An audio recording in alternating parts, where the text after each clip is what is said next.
ప్రియమైన వారలారా, యేసుక్రీస్తు నామమున మీకు నా శుభాకాంక్షలు. ప్రభు అయిన యేసు మీకొక విశేషమైన సందేశమును ఉంచి ఉన్నారు. ఏమిటో తెలుసా? ఇప్పుడు అనేకుల సమస్య అప్పుల సమస్య. అప్పు అప్పు అప్పు. ఈఎంఐ కట్టవలసి వచ్చింది. బ్యాంకులో లోన్ తీసుకున్నాము, దాన్ని కట్టాలి. వెహికల్ లోను కట్టాల్సి ఉంది. అక్రమ వడ్డీ తీసుకున్నాము, దానికి కట్టాలి. డబ్బంతా అందులో పోతుంది. సాధారణమైన ప్రజల నుండి గొప్ప బిజినెస్ చేసే కోటీశ్వరుల వరకు అప్పుల సమస్య. మీరు అప్పుల సమస్యలో ఉన్నారా? ఆ విధంగా దేవుడొక వాక్కునిచ్చిచున్నారు. ఈ దినము ద్వితీయోపదేశకాండము 28:12లో నీవు అనేక జనములకు అప్పిచ్చెదవు కాని అప్పు చేయవు. ఇది దేవుని వాగ్దానము. దేవుడు అలాగే తన ప్రజలను ఆశీర్వదించుటకు ఇష్టపడుచున్నారు. మీరు అప్పు లేనటువంటి ఒక ఆశీర్వాదమైన జీవితము జీవించాలి. మీరు ఇతరులకు అప్పిచ్చేలాంటి ఆశీర్వాదము. ఇవన్నీ జరుగుతాయా అండి? ఈ కాలంలో అన్నీ కూడా అప్పులేనండి. క్రెడిట్ కార్డ్ అని అప్పుల అట్టను ఇచ్చిచున్నారు. ఫోన్ చేసి అడుగుచున్నారు అప్పు కావాలా అని. ఈ శోధనను మీరు జయించాలి. అదెలా అప్పు లేకుండా జీవించగలము అని అంటే అదే దేవుని వాగ్దానము. మీరు మొదట దేవుని వాగ్దానమును విశ్వసించి, నేను అప్పు తీసుకోకుండా ఆశీర్వాదమైన జీవితము జీవించగలను, దేవుడు నన్ను ఆశీర్వదించగలడు అని మొదట విశ్వసించుడి. రెండవది, అలాంటి ఒక జీవితమునకు మిమ్మల్ని సమర్పించుకోండి. అప్పు తీసుకోకుండా ఎలా జీవించగలము? ఒక అవసరము కలిగింది, ఒక ఇబ్బందిలో పడ్డాము, ఏం చెయ్యాలి? దేవుడు సహాయం చేయును.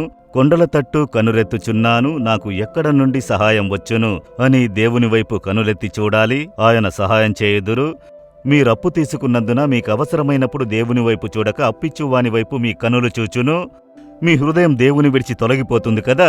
మన యేసు విడిపించిన పరిచర్యలో దేవుని ఇల్లు కట్టబడినది, దేవుని గూడారం కట్టబడినది, దేవుని యొక్క భవనము కట్టబడినది, ఆర్క్ ఆఫ్ గాడ్, దేవుని ఓడ కట్టబడింది.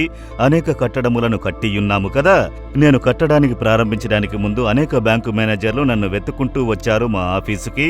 2 మేనేజర్స్ వచ్చి, మీరు కట్టడములను కట్టుచున్నారు, మీకెంత లోన్ కావాలన్నా మేము ఇస్తాము, మీ అకౌంట్లన్నీ పర్ఫెక్ట్గా ఉన్నవి, మేమిచ్చేదము అన్నారు. నేనేం చెప్పానో తెలుసా? మేమప్పు తీసుకుని కట్టము, మోకాళ్ల మీద ఉండి కట్టెదము. దేవుని దగ్గర ప్రార్థించి చేసినందున ఏ అప్పు లేకుండా అన్ని పరిచర్యలను నెరవేర్చడానికి దేవుడు కృపను ఇచ్చారు. అంతే, కట్టడములను దేవుడు కట్టించారు. కనుక అప్పు తీసుకోమంటే మీ విశ్వాసం ఎవరి మీద ఉంటుంది? ప్రభువు మీద.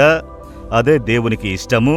మీరాయన్ని విశ్వసించి ఆయన్ని నమ్మి పట్టుకుంటే మీ అవసరములు సంధించబడును. కనుక మీరు ఈ దినములలో ఒక అప్పు తీసుకోను, ఉన్న అప్పులన్నీ నేను తీర్చుకొనుటకు నాకు సహాయం చేయుడి. ఇక అప్పు తీసుకోకుండా మిమ్మల్ని ఆనుకుని జీవించేదనని చెప్పండి. అప్పులేని ఆశీర్వాదమైన జీవితమును ప్రభువు మీకు ఇచ్చెదరు. ఈ వాగ్దానం మీకైనది. మీరొక చిన్న బిజినెస్ చెయ్యవచ్చు, లేక కోటీశ్వర్లై ఉండి గొప్ప ఎక్స్పోర్ట్ బిజినెస్లు చెయ్యవచ్చు. మీరలా తీర్మానం చేశారంటే ప్రభు మిమ్మల్ని ఆశీర్వదించి హెచ్చించెదరు. అదే సమయములో దేవునికిచ్చే భాగమును దేవునికి ఇవ్వాలి. ఆయన సువార్త ప్రకటించుటకు, ఆయన రాజ్యము కట్టబడుటకు సంపాదనలో ఇవ్వుట ఉంటేనే దేవుడు మిమ్ములను ఆశీర్వదించగలరు. ఒక తీర్మానంతో దేవుని వాక్యం ప్రకారం జీవించుటకు సమర్పించుకుంటారా?